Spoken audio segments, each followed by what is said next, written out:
네, 그 웃음 DNA를 전달하는 우리 태문영 기자. 안녕하세요. 난 태문영 기자 보기만 하면 그냥 웃음이 나와. 감사합니다. 저는 트로트가 나오는 듯. 굉장히 기분 좋아지더라. 태진아. 야, 그래 썰렁하게. 요즘 트로트 X. 가서 내 이름은 캔디.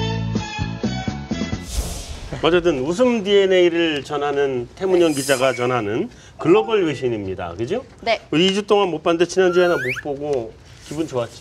촬영 분위기는 괜찮았던 것 그러니까 같아요. 다 웃으면서 좋았지. 아, 이게 돌직구를 날리시지. 내가 못하니까 이래서. 그러길래 선물을 사오셨어야죠. 맞아요. 선물은 내가 뱃속에 넣어가지고 왔다니까 몇 번을 얘기해서 다음번에 갔다 올 때 사올게. 막내예요? 예? 많아? 아, 막내. 뱃속에 막내가. 아, 왜 저러니 진짜. 자, 외신 전해보세요, 외신. 아, 네. 빨리 외신으로 가야 되겠다. 최근 국내 대기업 그 임원들의 연봉이 공개가 됐었는데요. 네. 이거랑 관련해서 외신에서도 한국의 임원 연봉 공개에 대해서 다룬 기사가 있어서 가지고 와봤습니다. 네. 보시면은 출처는 파이낸셜 타임즈입니다.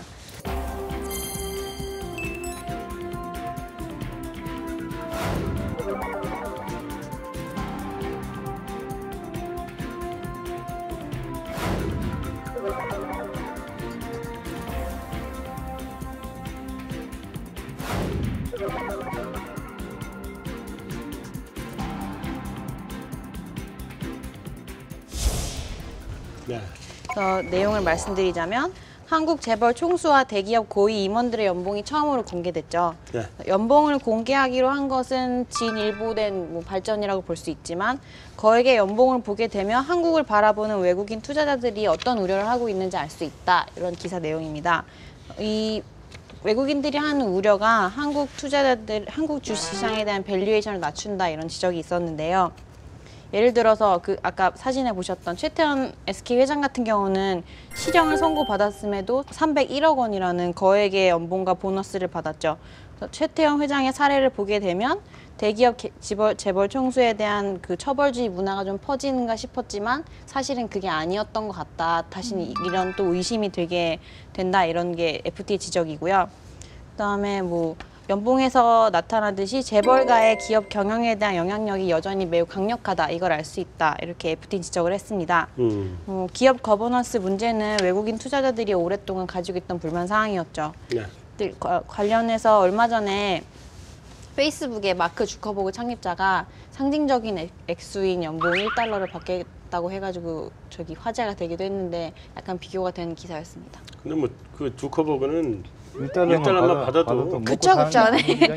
물론 지금 주커버그 연봉이 스톡 옵션이 33억 달러. 이거 우리 돈으로 환산하면 3조 5천억 원이에요. 그러니까. 비교 대상 자체가 안 되긴 하는데. 네. 그래서 보시면은 FT는 그 한국 기업 경영 구조에 대해서 좀 꽤 오랫동안 지적을 해온 외신 중에 하나인데, 이렇게 뭐 북한 리스크와 함께 기업 경영 구조를 한국 코리아 디스카운트라고 오파하거든요. 네, 원래 FT가 좀 심해요. 그러면. 그렇죠. 그래서 이게 정말 코리아 디스카운트가 있다고 생각을 하시는지 외국인 투자자들이 그리고 이제 이게 시장에서 정말 느껴지는 그런 충격파가 있는지 저는 그런 게 묻고 싶어요. 네. 특히 주식시장. 저는 이제 거꾸로 생각하면 쉽게 알 수 있을 것 같아요. 한국 시장 내에서 뭐 지배 구조가 좀 투명한 기업들 그런 회사도 있잖아요. 뭐 은행주들은 다 대부분 다 지분이 다 분산되어 있고 물론 뭐 우리은행이라든지 뭐 일부 은행들은 정부 지분이 들어가 있긴 한데 뭐 그런 회사들은 과연 외국인들이 그렇게 코리아 디스카운트가 그런 그 디스카운트 없잖아요. 그러면 그런 종목들은 과감하게 엄청나게 많이 샀나요?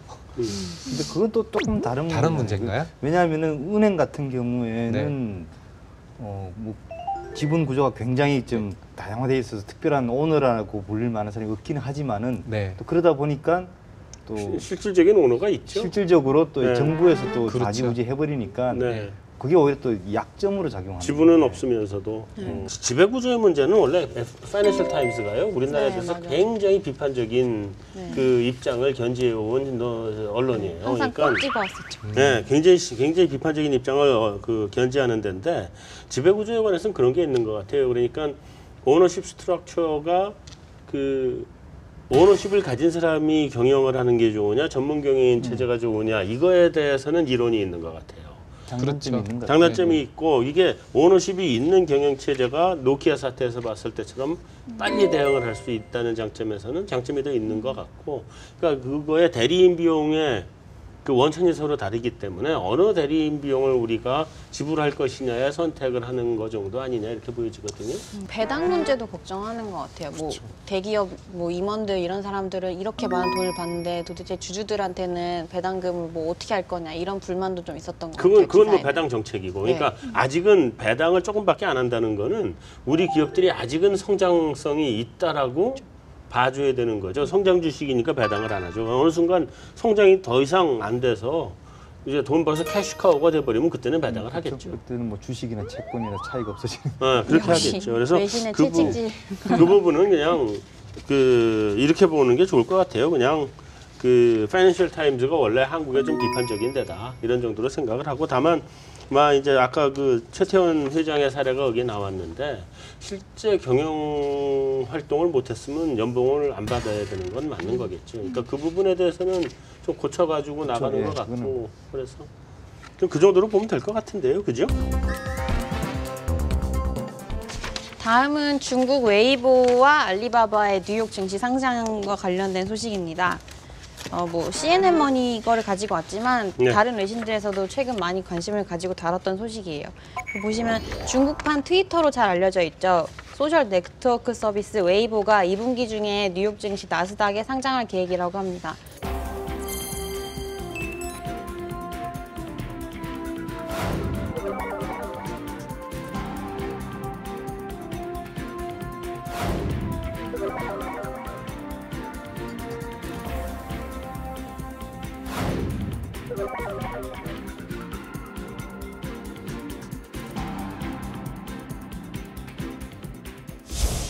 웨이보의 모회사인 신한은 우리 돈으로 7조 5천억에서 8조 5천억의 상장을 희망하고 있고요. 뭐 지금 계획하고 있는 그게 성사가 되면 신한은 약 5억 달러, 우리 돈으로 5천억 원 정도를 조달할 수 있게 된다고 합니다. 2009년에 웨이보가 개설이 됐는데요. 대표적인 인터넷 서비스 중 하나인데 지금 작년 12월 기준으로 보시면 1억 2,900만 명의 사용자라고 합니다. 뭐 최근에 또 무슨 소식이 있었냐면은 전자상거래 업체인 알리바바도 뉴욕 증시에 상장을 한다는 소식이 나왔었죠. 그래서 차입 목표가 150달러인데 이게 2012년에 페이스북이 했던 160달러와 거의 비슷비슷한 수준이에요. 그래서 뭐 특히 중국 IT 기업들이 잇따라서 홍콩도 아니고 뉴욕에 상장하는 이유가 무엇인가 이거를 좀 지켜보고 있는데요. 가장 중요한 이유로 나오는 게 규제 문제예요. 보시면 홍콩 같은 경우는 차등 의결권을 인정하지 않는데 뉴욕은 이를 허용하거든요. 그래서 이들이 뭐 차등 의결권을 써서 좀 주주의 그 대주주의 목소리를 실어주자 이렇게 하기 위해서 뉴욕으로 간 게 아닌가 이런 소식이 나오고 있습니다. 근데 밸류에이션 때문에도 뉴욕에 상장하는 게 더 좋지 않나요? 뭐 홍콩에 상장하는 것보다는 같은 회사라면 뉴욕에 상장해야 오히려 더 큰 물에서도 네, 오히려 더 글로벌 투자자들의 관심을 받을 수도 있고. 근데 그 중국의 좀 비판적인 책을 많이 쓴 그 홍콩 중문대 그 랑센핑이라는 교수님이 있는데 그 최근에 우리나라에 이제 번역돼 나온 책이 이제 벼랑 끝에 쓴 중국 경제예요. 제목부터 이제 무시무시한데 거기에 보면은 중국 기업들의 미국 나스닥 상장 그 붐 네. 이런 것들을 조금 언급을 해뒀는데 어떤 중국 내에서는 나스닥에 상장된 기업이라고 하면은 그거를 괜히 이렇게 굉장히 대단한 기업으로 쳐주는 그런 풍조가 있다는 거죠. 우리도 한때 그랬었잖아요. 뭐 그렇죠. 예. 그렇죠, 붐 때. 예, 예. 뭐 나스닥 간다, 뭐 이러기도 예, 하고 예. 외자 유치됐다. 뭐 그러니까 지금 이러기도 중국이 그런 상태고 이게 그 교수의 주장은 이제 이게 뭐 허세에 따른 버블 뭐 이런 걸로 이렇게 근데 저는 또 하는 그 그런 의견에 측면이 있습니다. 반대하는 게 나스닥이라면은 나스닥에 맞는 그 법률이라든지 아니면 회계라든지 재무제표라든지 그런 규정이 어떻게 보면 저도 홍콩은 잘 모르지만 홍콩과 나스닥의 그 재무제표라든지 회계 감사 기준을 따진다면 오히려 나스닥이 더 엄격하지 않을까요? 훨씬 근데 엄격하죠. 거기에 대해서 네. 그 랑 교수의 주장은 뭐냐면 네. 나스닥도 회사다는 거죠. 회사기 때문에 어떻게든 하나를 더 유치해가지고 자기네 그 시장에서 상장시키는 게 자기네 이익에 부합하기 때문에 중국 기업한테 그렇게까지 까다롭게 굴지 않을 거다. 그게 이제 그거죠. 나스닥으로 가는 거는 좀 상대적으로 덜 까다로운데 예. 가고 난 다음에 SEC 규제가 엄청 까다롭겠죠. 그렇겠죠. 예. 나스닥을 진입하는 것보다는 그 증권 그 위원회인가요? 그 증권 SEC 가. 증권거래위원회. 예. 그거 통과가 뭐 나스닥에서 무지하게 평가를 제대로 안 했을 수도 있겠다 이런 얘기도 되겠네요. 근데 웨이보나 알리바바가 도대체 얼마짜리 회사들이에요, 거기가? 그러니까 그게 제일 평가가 안 되는 것 같아요. 그러니까 잠재 어떻게 평가해야 가치를 될지 봐야 될 모르겠어요. 것 같은데 거기가. 어떻게 평가해야 될까요? 이게 지금 7조 5천억이 우리나라 돈인가요? 네네. 우리 돈으로 7조 5천억이면 달러로 하면은 태문영 기자 얼마죠? 그러니까 뭐 그건 여기다 물어봐야 돼. 갑자기 여기 제가 전문가잖아. 환율 빨리 계산 좀 여기 해주세요. 전문가잖아. 70억 달러. 네, 그 정도 70억 되는 것 달러. 같아요. 아, 70억 달러? 아, 역시 바로 나오잖아. 갑자기 아무한테나 물어보지 잠깐, 말고. 지금 생각해 보니까 굳이 달러로 바꿀 필요가 없었네요. 저기 가입자가 지금 1억 1억 2천만 명. 네. 7조 5천억을 1억 2천만 명 나누면 가입자 한 명당에 이 기업 가치가 나오는 건데 그렇죠. 나누기를 좀 해주세요. 아, 제가 아까부터 복잡한 거. 네, 죄송해요. 근데 이걸 해보면은 가입자 한 명이 가입자가 있어야 이 회사에 돈을 벌어줄 거 아닙니까? 근데 그렇지. 그 가입자 한 명당 이 회사에 벌어주는 돈의 가치를 터무니없이 높게 평가했는지 아니면은 그럴싸한 숫자인지를 대충 가늠하려면 그 계산해 보세요, 한번. 자꾸 예. 숫자만 주지 말고. 다른 얘기 하고 계십시오. 제가 일단 네. 계산을 한번 해보겠습니다. 실제로 예. 이 말씀을 왜 주시냐면 그 왓츠앱이 그런 식으로 평가를 그렇게 받았지 않습니까? 평가를 했죠? 한 사람당 얼마? 참고로 왓츠앱 같은 경우에는 유료 서비스였거든요. 네. 무료 서비스가 아니라 그러면서 이제 그 가격이 비싸다 싸다 논쟁이 있었고 그렇지만 시장에서는 그 주가가 많이 올랐고 우리나라 네이버도 주가가 많이 올랐기 때문에 뭐 생각하는 것보다는 기업 그 가입자당 가치를 높게 주는 게 맞는 게 아닌가. 뭐 지금 현재 시점에서는 62,500원이에요. 1인당. 한 명당. 예. 그러면 싼 거 같은데요. 그러면 싼 그렇게 거예요? 무리한 네. 금액은 아닌가요? 근데 어쩌면 그 중국 그 알리바바인지 웨이보인지 여기 그 가입자 숫자가 네. 그게 가짜일 수도 있어. 세 네. 번째는 뭐예요? 세 번째 소식을 전해드리겠습니다. 음. 보시면은 영화에서 혹시 보셨을지 모르겠어요. 이게 FBI 마크입니다. 연방 수사국. 네, 영화에서 저런 거 나오면 좀 있으면 총 쏘고 대포 쏘고 그러더라고. 이번에 이제 FBI가 노린 것은 초단타 매매입니다.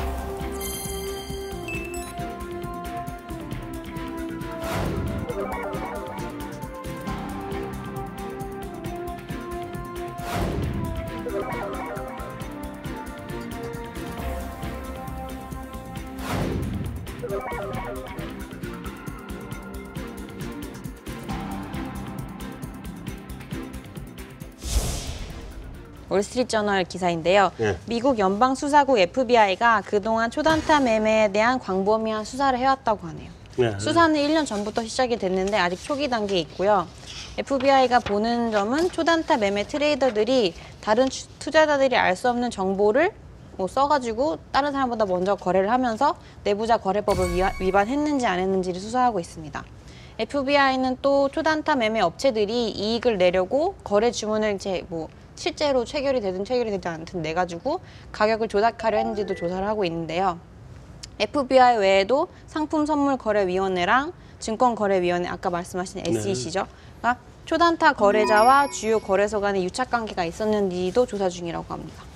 거래소하고도 유착 관계가 있을 수 예, 있나? 그거는 뭐냐면은요. 동일한 상품이 A라는 거래소와 B라는 거래소 두 개 상장되는 경우가 있습니다. 예를 들어 네. 알루미늄 같은 게 뭐 시카고에도 상장되어 있을 수 있고요. LM에도 상장되어 있을 수 있거든요. 네. 그러니까 이제 거래소한테 시세만 빨리 받아보면 항상 두 상품의 가격이 일치하지는 않을 거 아닙니까? 아, 먼저 받으면 예, 그렇죠. 그러니까 먼저 한 0.0001초라도 빨리 여기서 A 사고 저기서 예, 팔고. 맞습니다. 그것만 할 수 있으면은 그 충분히 수익을 낼 수 있고요. 남들보다 조금 먼저 받는다. 대신에 이제 문제는 속도기 때문에 그래서 이제 여기 용어가 뭐 초단타 매매라든지 뭐 하이 프리퀀시 트레이딩이라는 이름이 그래서 나온 겁니다.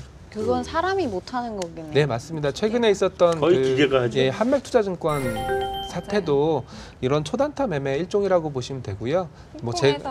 예, 맞습니다. 제가 뭐 그런 걸 커버하고 있기 때문에 간단하게 말씀드리면 이런 초단타 매매는 그 시스템 트레이딩이라고 부릅니다. 그 시스템 트레이딩이라고 부르고요. 시스템 트레이딩이 한 4종류 정도가 있는데요. 방금 얘기했던 것처럼 초단타 매매, 이거는 이제 누가 먼저 시세를 받느냐에 따라서 수익을 낼 수 있냐 없느냐가 결정되는 게 초단타 매매, 하이 프리퀀시 트레이딩이라고 부르고요. 두 번째가 우리가 소위 말하는 시스템 트레이딩의 가장 대표적인 주자라고 할 수 있는 알고리즘 트레이딩.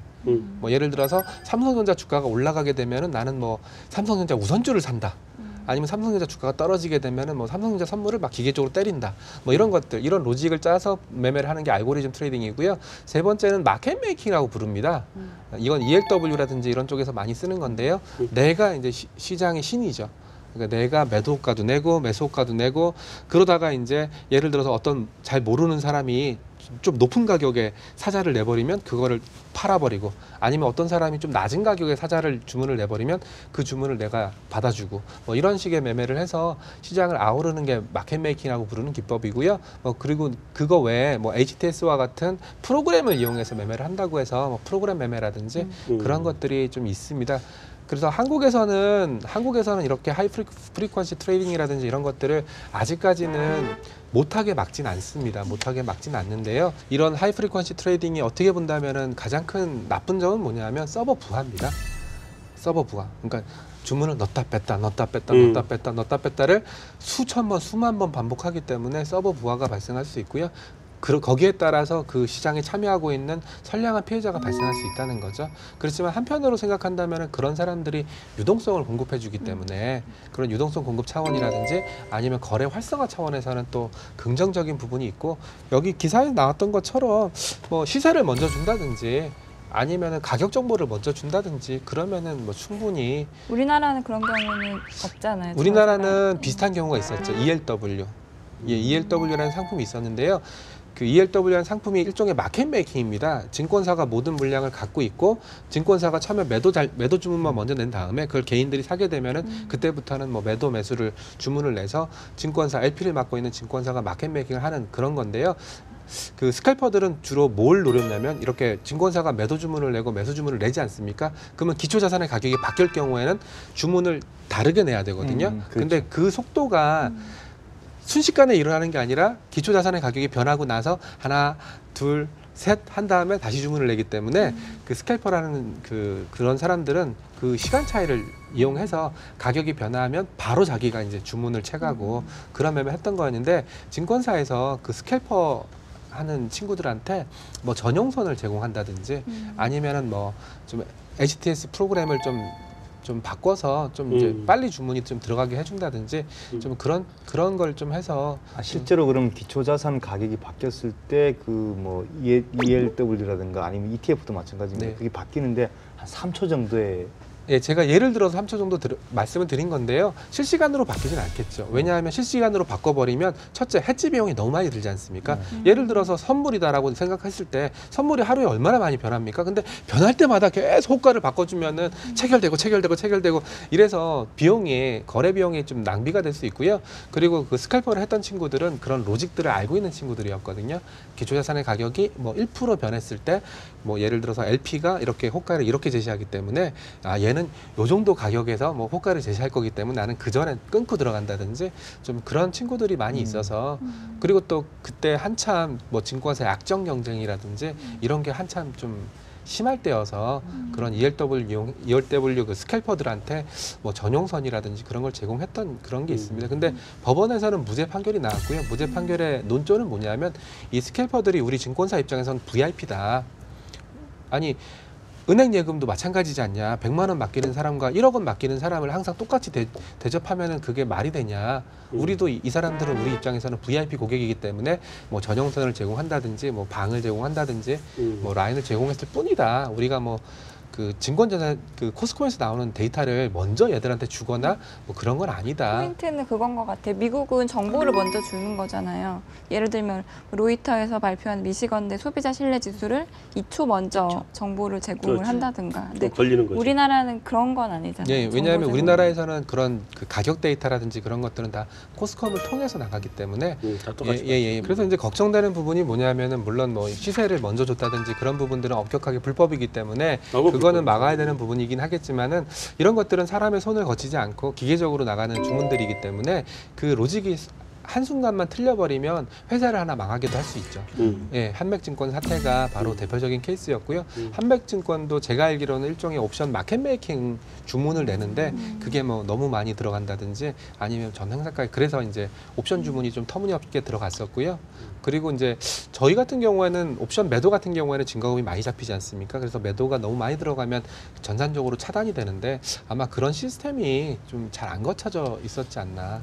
혹시 그런 거 아닙니까? 저기 이 주문이 그대로 나가서 주문이 나가면 체결이 되면서 엄청난 손실이 있는다는 거를 그 전산상으로 체크를 못하는 건 아닐 거라고 생각해요. 가능할 거라고 생각하는데 네. 시간이 아무래도 조금 더 걸리니까 그 시간이라도 아끼기 위해서 그냥 그런 관문을 통과 안 시키고 나가버리는 건 아닐까요? 아마 그랬을 가능성이 높다라고 보고 있습니다. 왜냐하면 모든 옵션 주문은 증거금을 계산하고 증거금 한번 계산하고 주문이 나가게 돼 있는데 그래버리면 좀 시간이 좀 딜레이가 좀 심해지거든요. 그래서 아마 그리고 또 그런 시스템을 갖추는 비용도 좀 규모가 작은 중소형 증권사라면은 비용으로 인지할 수 있는 그런 부분이기 때문에 아마 복합적으로 만들어낸 악재였지 않나 그렇게 좀 생각하고 있습니다. 어쨌든 이제 무지하게 어려운 얘기네. 솔직히 난 지금 우리 얘기는 했지만 한마디도 못 알아. 사실은. 제가 그렇게 설명을 열심히 설명을 하는데 야 이런 분야도 있구나.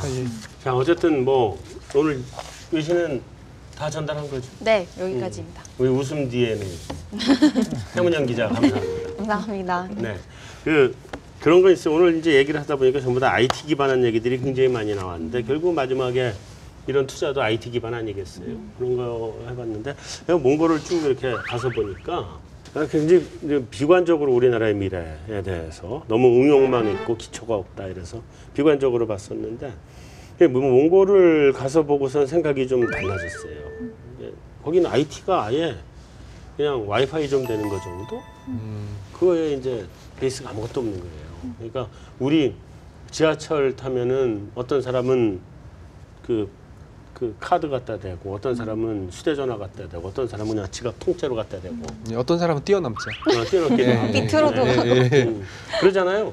근데 몽골은 그런 시스템 자체가 아무것도 없는 거예요. 그 나라는. 그러니까 우리나라가 이렇게 IT나 이런 걸로 발달해 있는 정도가 웬만해서는 이게 망가지지 않는다는 거지. 우리나라의 이게 문화로 벌써 이제 체화돼서 우리의 DNA 속에 들어가 있기 때문에 이게 예를 들면 이제 어떤 회사 하나가 어려워졌다. 그렇다고 해도 다시 다른 형태의 산업으로 일어날 수 있는 거 아닐까. IT하고 관련된. 그런 측면에서 난 이번에 몽골 갔다 오면서 우리나라의 미래를 굉장히 밝게 보게 됐네. 밝은 선물은 없나요? 선물이요? 네, 선물은 나잖아. 내가 이렇게 무사히 돌아온 게 여러분들한테 다 선물이야. 끝나시고 민큐의 난 2를 구상해 민큐의 난 봐야겠어요. 시즌 2를 한번